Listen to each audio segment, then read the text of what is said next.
Best of r/Tales from Tech Support Episode 10. Working at a help desk company with about 50 to 100 customers, mostly involved in projects either internally or for our customers, but I get my share of T2 cases too, when our interns cannot solve it. One of our customers, who sells some gardening equipment, contacted us that their two NUCs at their production facilities need to be replaced. Nothing unusual, so we buy two new ones and get them ready. That includes OS updates, remote control software and some other customer-specific software.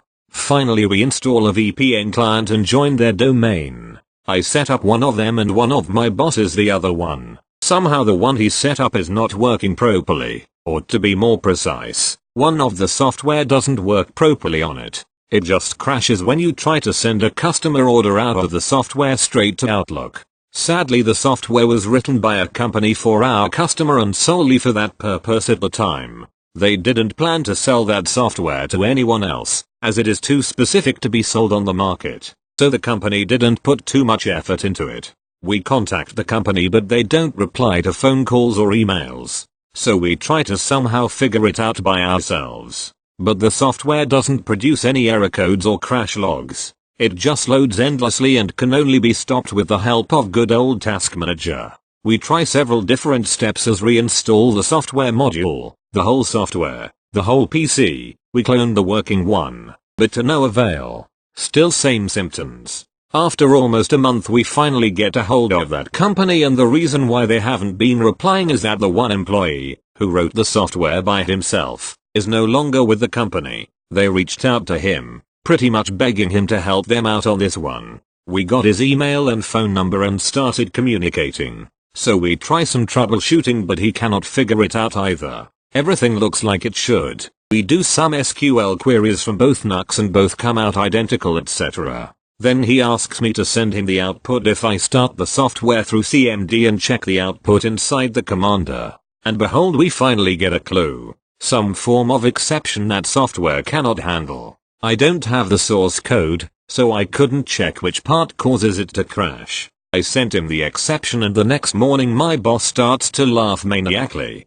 The other boss and I look over to him and he just makes a hand gesture for us to come over and look at his screen, as he cannot talk. What the other boss and I see is the response of that developer. Apparently, and for whatever reason, his code wants to play a sound whenever a work is successful. And since that NUC doesn't have a device attached that could play the sound, the software crashes. Since I worked as the internal sysadmin within a software development company, I somehow couldn't laugh at first. It just pained me. After several moments of being speechless and shaking my head, I install a virtual device on that NUC that is supposed to play sounds. Windows recognizes it and I test the software. It works. I call the people who work on those NUCs to tell that they can work on the NUC again, without telling them the cause of their problem. We inform the software company and let them handle the call with the superiors of our customer. Later on we find out that the other NUC has some speakers attached to it for music. That's why that one worked while the other one didn't.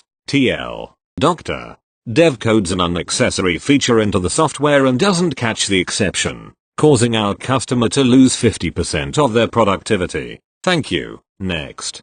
Greetings, all. This isn't strictly TS but I've been a long time reader and so know some stretching is okay. Feel free to remove if you are so inclined. Mods. English first language but I am on my phone, so hopefully this is legible. Cast. Me equals me occupational health and safety equals Steve. I work at a factory that makes widgets as an engineer. My primary role is I, along with another engineer, design all new machines for producing new parts or producing old parts better. I am in charge all the mechanical design related items, and my cohort designs the electrical cabinets and does the machine programming. With every project we are always asked to make the machines more flexible, more automated, more. One other piece before the story is in full swing. Where I work is extremely focused on safety theater. They have to be seen to be doing things to help keep everyone safe, not bothering to ask if what they are doing is actually helping or not. Onto the story. So we design a new machine which performs a specific process that is done in a couple of other machines. This one has several unique features, however, as it was redesigned from the ground up. as it is designed to run with any model widget we want. Previous machines were for single models only, as well as eliminating the main cause of defects on this process. To sew all of this requires the use of a lot of automation, so the machine looked quite a bit more dangerous than previous ones due to having several ball screws and servo motors for automotion. Some story elements have been edited, removed, or modified for the sake of brevity. We have gotten the machine to where it is all assembled and we are working on debugging the code. This essentially entails us two designers working on the machine, running the process until it breaks, fix what broke, then try again. We do this in a dedicated build space that is reserved for this type of thing, with only us, machine designers and builders, allowed in, as typically the machines will have some of the safety components removed or bypassed, and so there is an elevated danger with those machines, and no one but us is qualified to be able to evaluate their current safety state. At the same time, there was a renewed focus on safety, and so the OS folks were out walking the plant, looking for anything unsafe. While we are working on getting our machine running, Steve just happens to be walking by when the machine goes awry. I will admit, it may have looked bad to someone who didn't have a clue about the machine, but we were being safe. But anyway, Steve comes running into our area, which he's not supposed to be in, and tells us that we are not allowed to be operating the machine because we haven't been trained on how to operate the machine safely. The scene is set. Steve, stop. Stop. What are you doing? You can't be operating this machine. You haven't been trained on how to operate it safely. Me and my partner look at each other. Why would we need training for that? Steve, because you don't know what dangers there are on the machine and you could get hurt. If you don't stop working on it, I will lock it out myself. Me, we designed this thing. I think we know how to be safe around it. Clearly, this was the wrong thing to say, as next thing we know, the machine has a red padlock on the electrical disconnect and the power is off. More arguing happens, but Steve is immobile on this front. Resuming 20 minutes later. Me, okay, fine. How do we get trained to be safe on this machine? Steve, well, I have to train you. Me, okay, great, you're here, train us. Steve, oh no, that won't work. I don't know what the dangers are. I have to discuss with the designers where the safety hazards are. Me and partner look at each other again. Me, you mean us? Steve, did you design it? Me, yes. Steve, then yes. What are the major personal safety hazards here? Commence 1 hour of review on the risks and how to avoid them from me. Me, so can we work now? Steve, well, I need to document these risks, write up the training plan, then teach it to you too, and then you can. Me, so you have to teach me everything that I just taught you? Steve, yeah, exactly. Should only take me about a week. Thanks for your understanding. Cue Steve walking away. Cue me and my partner looking at each other, each with a did that just happen face, but the lock proved that it did. We went to our management, who went to OS management, who quickly said £, this is the process. So a week later, we were trained to operate a machine safely that we had designed. We taught OS the risks and how to avoid them of the machine. Had OS almost tell us those same risks back, so we had to correct them, and could continue our work. Project delay result. Machine was 4 weeks late as me and my partner got put on other projects and couldn't get back to it right away. Funnily enough, this never happened again. Or at least, not exactly something like this. Thanks for reading. TL. Doctor, when the watchers don't know what to watch, sometimes the watched must teach the watchers. Thank you. Next. 15+ years ago. $me. Obvious $client. Needs to reorganize some stuff. Recently some new cabling has been put in at the $client building. To not bother things too much. This was done during the holidays. $client. We have trouble with the network in this section of the building. Also, some outlets are almost unusable. $me. That is quite surprising, considering we measured all cables and they all tested almost perfect. $client. We know, we have seen you testing and we have the reports. Could you please come over and check? $me. I guess there's no other option indeed. Arrive at client. Walk to the area that has slow connections. Indeed, nothing out of the ordinary. Switch seems healthy, just the link to the central switch seems slow. I follow the cable, then I see some blue light blinking. I look up and see through some small windows at about 8 feet high it comes from the other side of the wall. $me. What is going on in there? $client. Oh, good you ask. That is where we have the almost unusable outlets. It is the automobile section. The welding class to be precise. $me. Head walls. Explain to $client that welding causes a lot of electrical interference and will break down the signal greatly. Like listening to poetry when cannons are fired. They agree to put fiber along that section and remove the workstations and thus the outlets from the welding class. They were not used very often anyway. TL. Doctor, when sparks can be seen, usually the network cannot. Thank you. Next. I used to work on the help desk for a jewelry company. They closed a few years ago. That sold their jewelry in a number of high-end retail stores. We had a laptop sent in to us. Me, your humble and lovable, who happens to have a degree in Comp C, HWM, hardware manager, degree in business.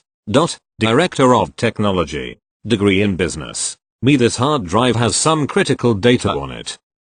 So, can we get it back? Me, probably, if we get it to a data recovery firm as soon as possible. We don't have the equipment here for that. HWS, how about we take the pate out and put it in a new one? Me, won't work. You'll destroy it. HWS, sure it will work. We have the tools for it. We can open it right up. Go for it. Those recovery firms cost a lot of money. Me, I want nothing to do with this.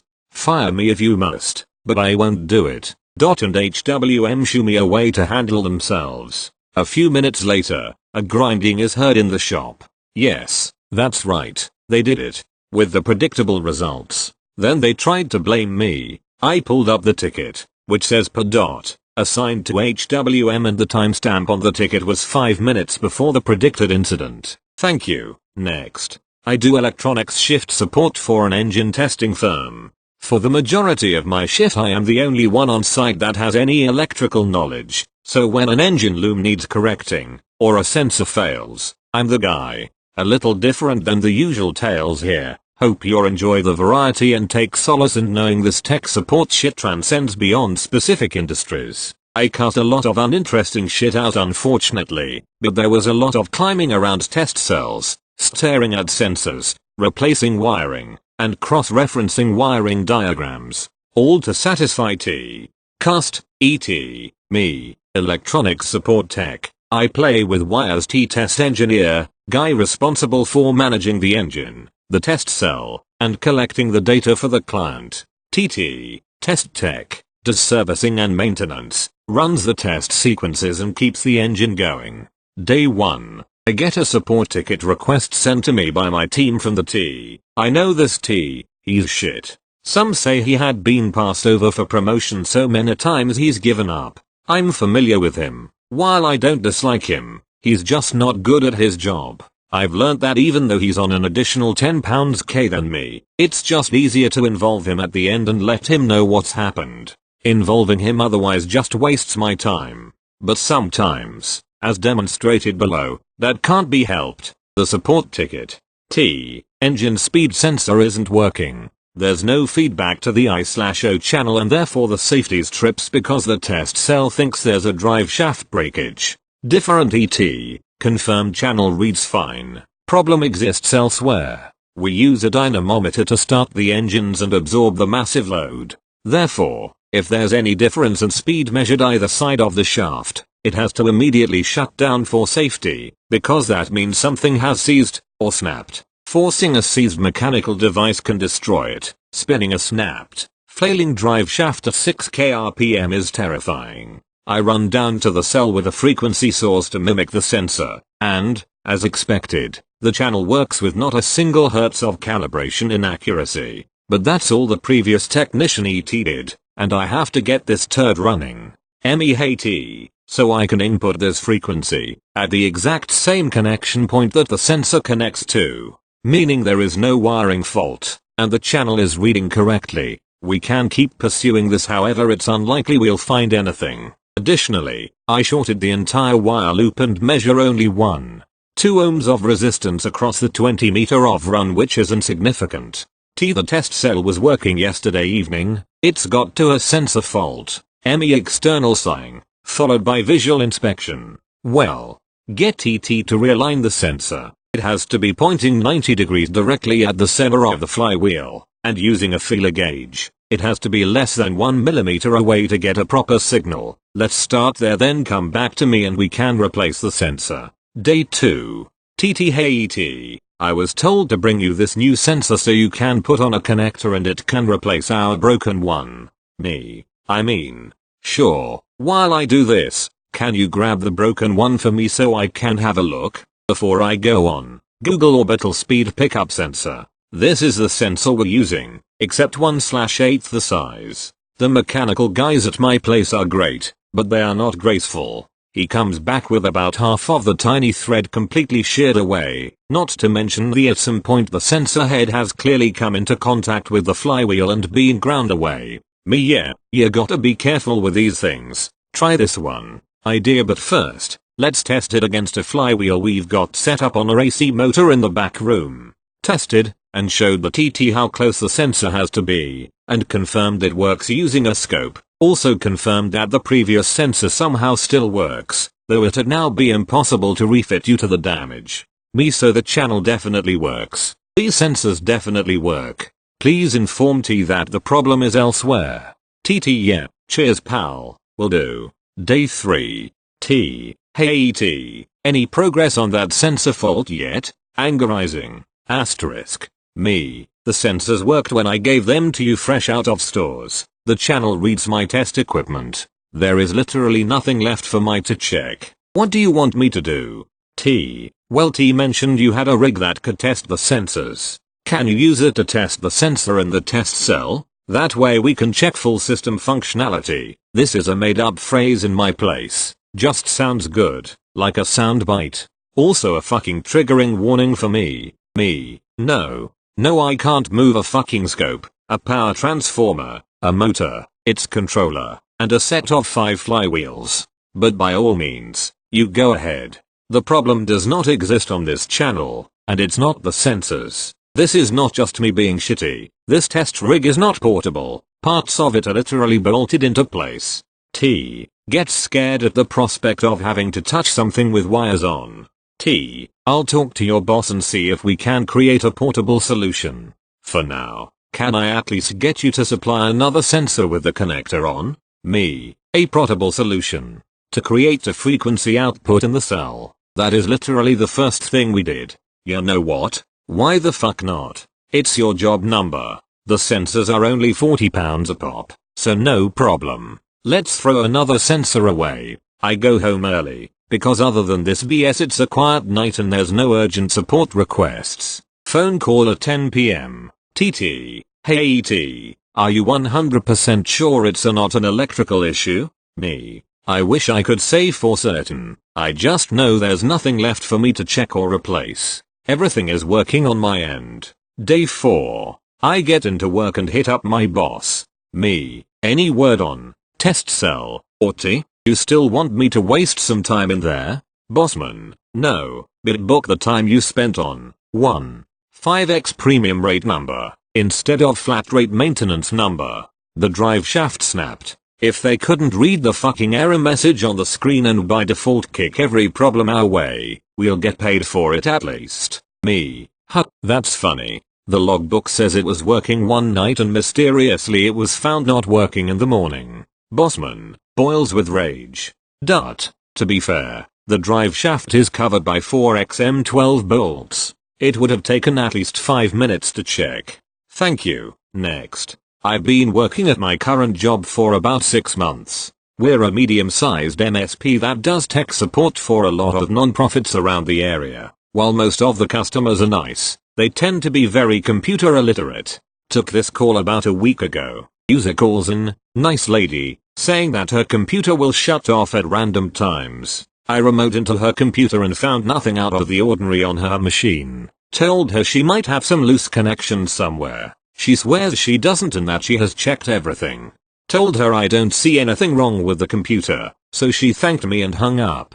Couple days later, she calls in again with the same issue, saying that it just now shut itself off. I say now would be a good time to check the wires underneath your desk. You may have accidentally kicked something loose. So as she is crawling under her desk to check, I hear her say something like the train just came by here. Confused, I ask her to repeat herself. She said that she has a model train running on a track around her office. That train ran underneath her desk where the power strip for the computer was. Every now and then the train would drive by the power strip, nudging the power button and turning everything off. She seemed kind of embarrassed by this as she hung up pretty quickly, but I got a good laugh out of it. Thank you. Next. 20 years ago. $me. Obvious $boss. Has my back for once $client. No, nothing changed. 4:45 p.m. $client. We cannot use the network. It says server not found $me. Please let us check some things first before driving 2+ hours to your place. If it is an avoidable error, charges will be made $client. No time for that. We have students coming for exams tomorrow. This stuff has to work. $me. Okay, very well then. I'll inform $boss and we will be on our way. You see, this client was already long time with us and known for being a bit rough around the edges. $boss, knowing I'm still a bit green, thought it a better idea to join as this would be an after hours job. Arrive at $client $me. Hi, what's up with the network $client? It has been out since this afternoon $me. Can I check the server room first to see if anything is amiss?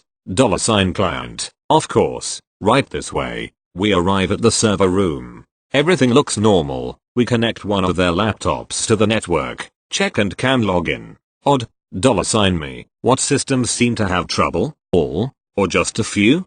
$client. Right this way. A classroom with not so new systems. I check in the back and see Coax connectors.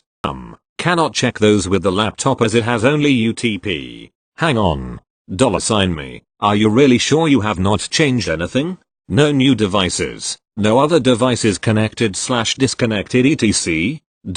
$client. Well, we have decommissioned 2 servers 2 weeks ago, but those were already disabled for months and we checked that nobody was logged in. Problems only started today. $me. Where are those old servers? $client. Right there. I check the back. Coax connections, still connected. $me. Can we power one on? $client. Slightly annoyed. Yeah, but I don't see what good that would do. $boss. Let him do his thing. He has surprised me before. Just power one on $me. We are merely reversing the one thing that changed. Waiting for the server to come on. Check if indeed logins are disabled. They are. Walking back to the classroom, reboot one of the workstations. Login. Username. $client. Well, I'll be Ed. On further inspection, all the other servers were now on UTP as they were migrating away from Coax. There was one hub with both Coax and UTP between the workstations and the newer servers. Apparently, this poor old pose didn't know how to transfer a reply to a get nearest server request from one media side to the other. Powering on the old server gave the packets a landing place/stepping stone, it seemed. $me. I have no idea how to even begin to solve this $client. Don't bother. These workstations are scheduled for replacement in a few months. Until that time I'll keep that server online. TL. Doctor server not found. On this side of the fence. Edit. Proper time frame. Formatting.